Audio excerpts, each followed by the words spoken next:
This is Talk Business and Politics with Roby Brock. I'm Roby Brock. Welcome to today's Talk Business and Politics Daily. It's Wednesday, December 14th. Here are your top stories of the day. In a year-end move largely expected by market watchers, the Federal Open Market Committee on Wednesday raised interest rates for only the second time in nearly 10 years, citing the continued strength of the U.S. job market and the moderate expansion of the U.S. economy. The Fed funds rate target range was raised to 0.75%. Federal policymakers also said the U.S. economy would likely grow at a rate in 2017 that would warrant up to 3 rate increases for the year. That is up from a previous forecast of only 2. Read more at talkbusiness.net. How about some new jobs? Mars Pet Care set to undertake the third major expansion of its Fort Smith pet food manufacturing plant since it opened in September of 2009. The planned $110 million expansion is estimated to add 130 jobs over the next few years. Governor Asa Hutchinson joined company officials in Fort Smith on Wednesday to announce the conversion of a can line into a tray line and to add 2 new lines. The Mars Pet Care plant in Fort Smith produces several brands of dog and cat food. Newport has a certified 100-acre industrial development park, but it's not large enough to attract enough job providers to Jackson County.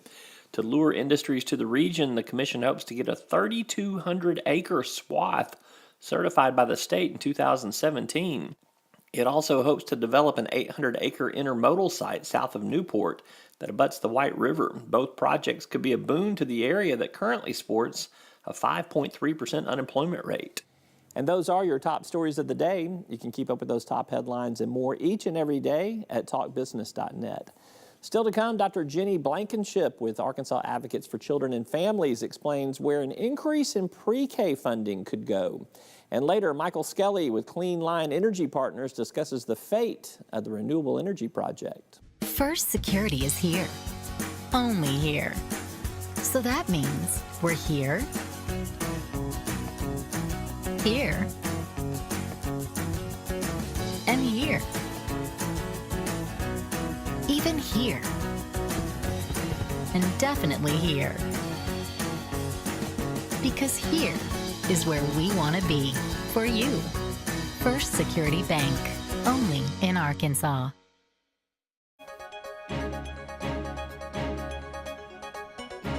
Increased funding for pre-K has been a legislative battle for the past few years. One of the concerns from critics of expanding funds has been, what are you going to do with the new money?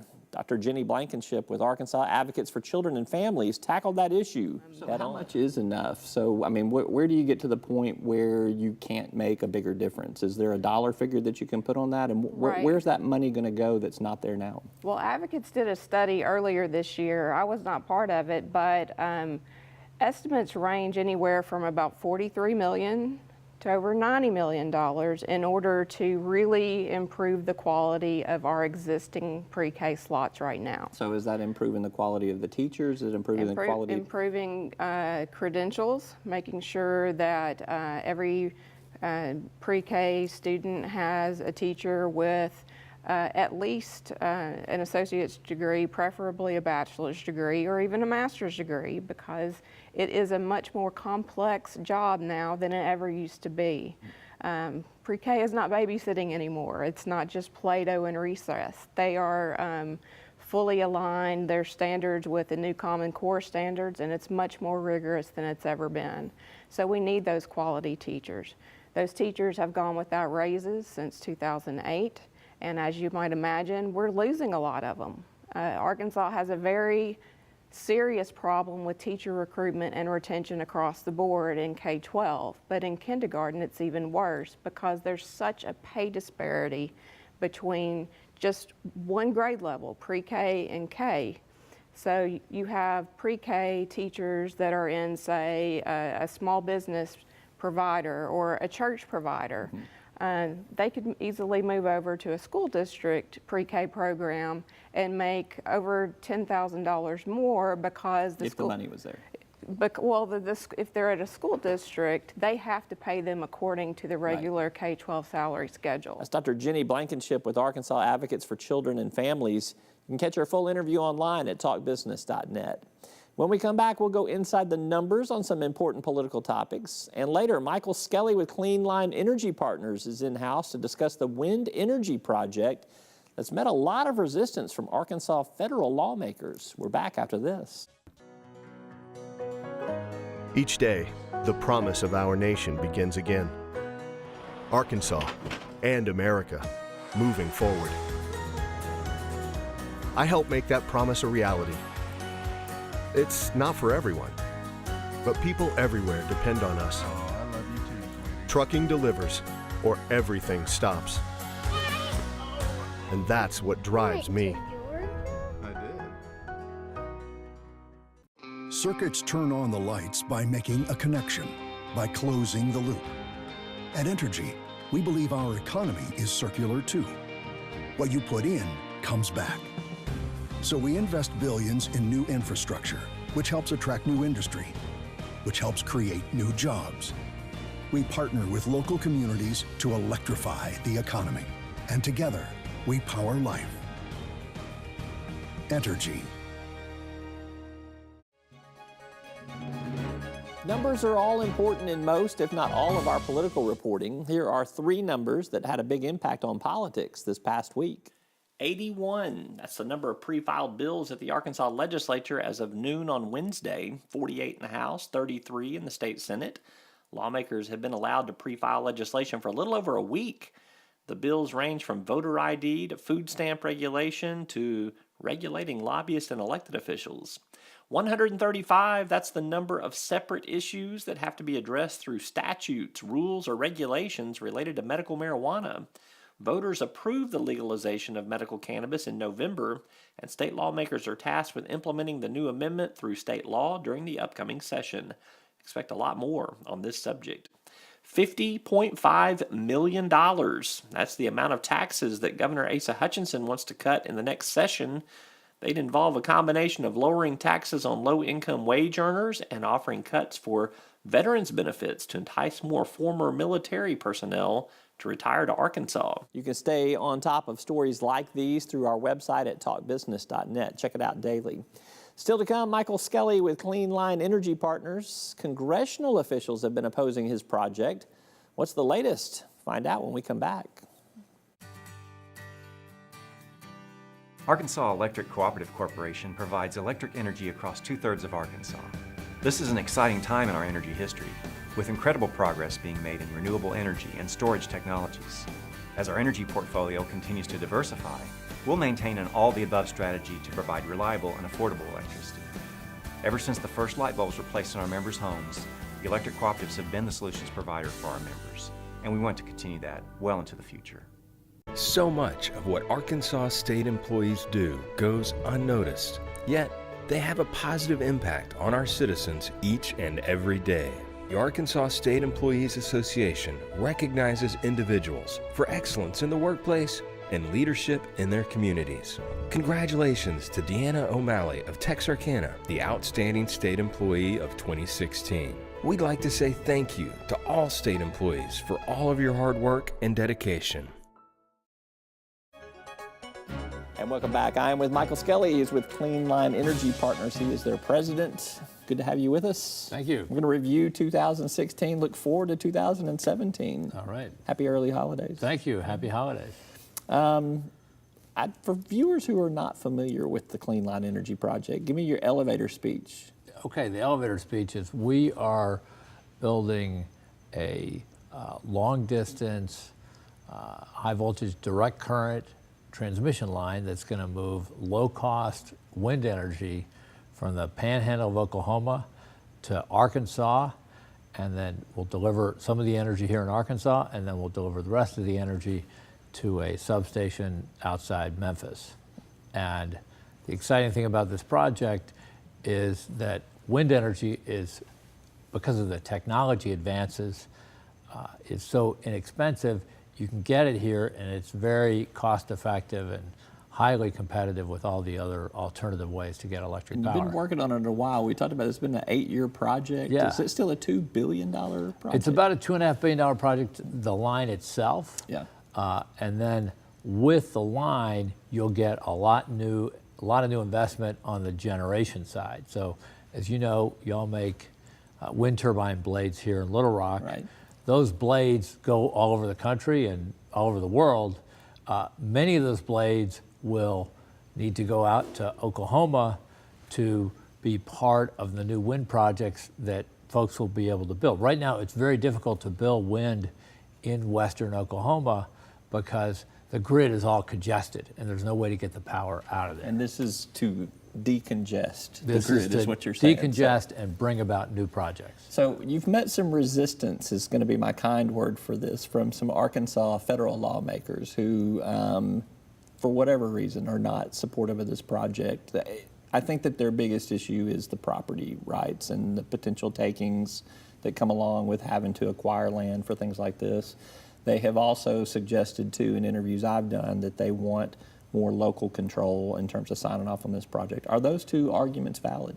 Well, you know, listen, first of all, let's be clear. It's very difficult to build big infrastructure projects in this country. It just takes, as you pointed out, it takes many, many years. That's okay because there's a lot of different issues that you need to address and work through and work with landowners and local officials and state officials and federal officials so that you get the route right. But at the end of the day, if you want to see the new jobs, the new investment, more efficient markets, then projects need to get built. And it's very difficult to imagine building a project that goes through 3 different states without some sort of governmental role.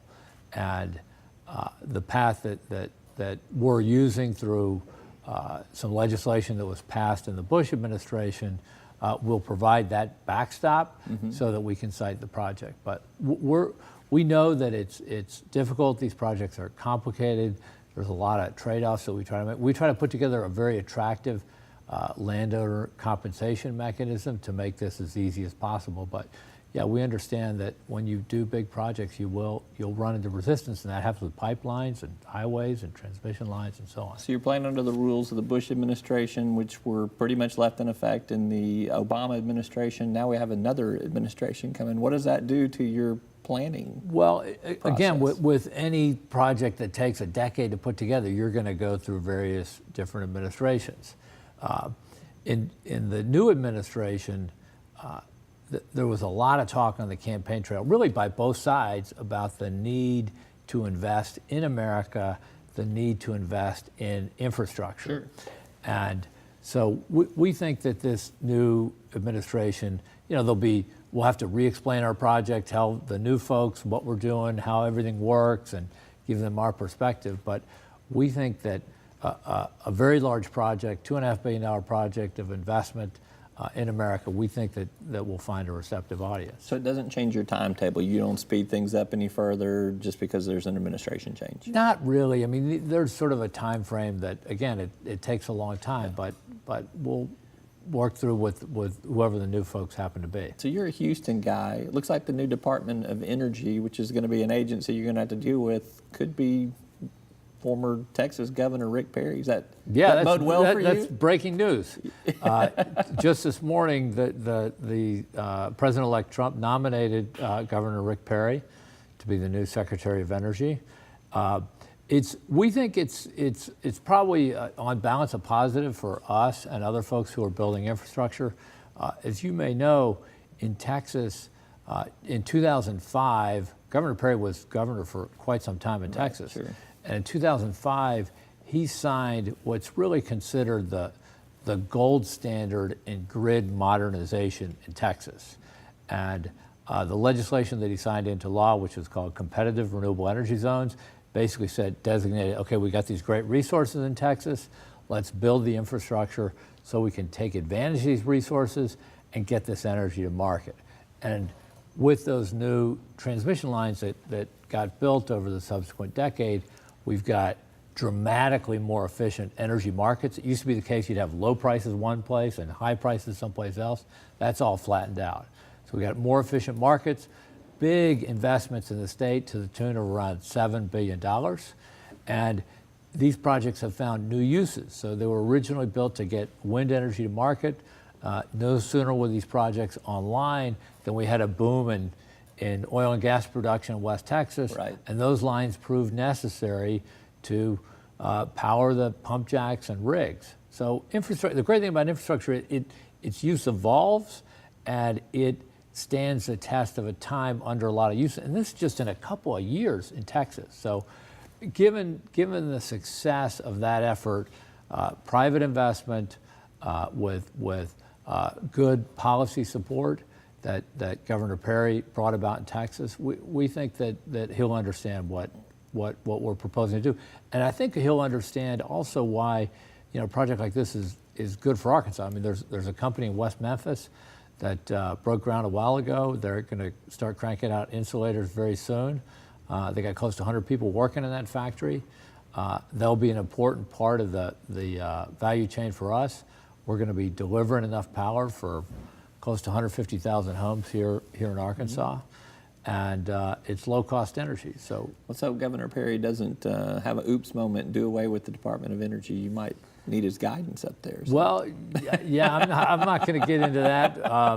I think that's been well discussed by other pundits. It has been. We'll probably hear from it again. Right. All right, Michael Skelly, always good to visit with you. Good to see you again. Thank you very much. All Good right, to be here. Take care. And we will be back. Actually, we will not be back because that is the end of today's program. Thank you so much for watching. I'm Roby Brock. We'll see you next time.